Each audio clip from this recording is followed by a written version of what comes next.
Welcome to another episode of Employment Law After Hours, the channel discussing the HR issues keeping people up at night. On this episode, we're going to discuss two statutes that protect pregnant individuals and those that are nursing. These two statutes are known as the Pump for Nursing Mothers Act, otherwise known as the PUMP Act, and the Pregnant Workers Fairness Act. Prior to the passage of these two statutes late last year, pregnant individuals did not have many protections in place at the federal law level. Of course, there's the Pregnancy Discrimination Act of 1978, but this only went so far as preventing pregnant individuals from being discriminated against on the basis of their pregnancy. We also have the FMLA, but this is primarily limited to medium and large-size employers with more than 50 employees, in a 75-mile radius, and allows up to 3 months of unpaid leave for new parents. Although the Americans with Disabilities Act will protect pregnant individuals that have complications that amount to a disability under the statute, the vast majority of pregnancies simply do not have these complications. Therefore, recognizing the need for these additional protections,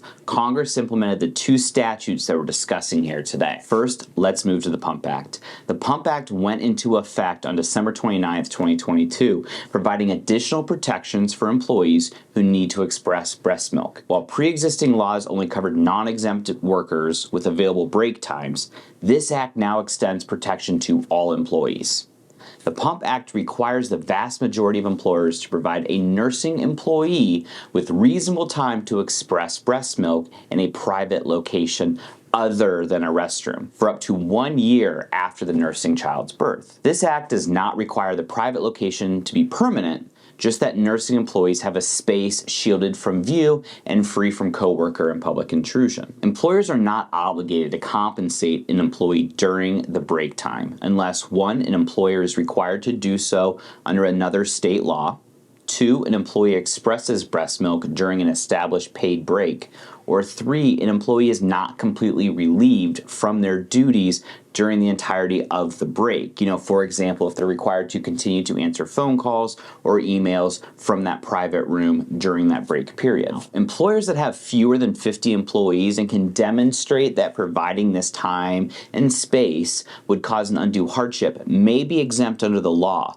but this is a question you'll need to work with your employment law attorney. The Department of Labor published a question and answer website on this act, and we'll provide a link to it down below in the description. Given that the space provided cannot be a bathroom, let us know down below in the comments what areas of your business you're going to be setting aside for the purpose of expressing breast milk. Let's move to the Pregnant Workers Fairness Act. This act guarantees accommodation for pregnant workers, mirroring the protections for disabled workers under the Americans with Disabilities Act. However, it applies to all pregnant workers, not just those with a disability as a result of that pregnancy. This act applies to employers with 15 or more employees and will go into effect this summer on June 27th, 2023. This act's protections are similar to those already found in the ADA.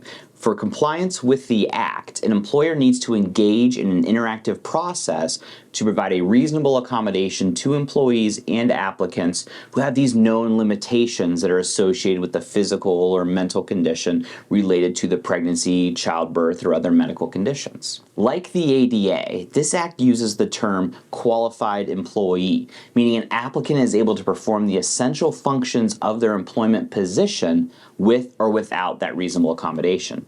However, an employee or applicant will also be considered qualified when 1, the inability to perform the essential function is for a temporary period, 2, the essential function could be performed in the near future, and 3, the inability to perform the essential function can be reasonably accommodated. Additionally, this act prohibits employers from requiring an employee to take a paid or unpaid leave of absence when a reasonable accommodation exists. Further, this act protects employees from adverse action or retaliation against an employee on an account of using or requesting the accommodation, similar to the ADA. So let's consider a quick example of when this reasonable accommodation process would come into place. So imagine a scenario where an employee, a pregnant employee, comes to their manager and says, hey, I'm having high blood pressure as a result of some minor complications, and my doctor has requested that I be able to sit down for about an hour every 2 to 3 hours to take this half-hour break.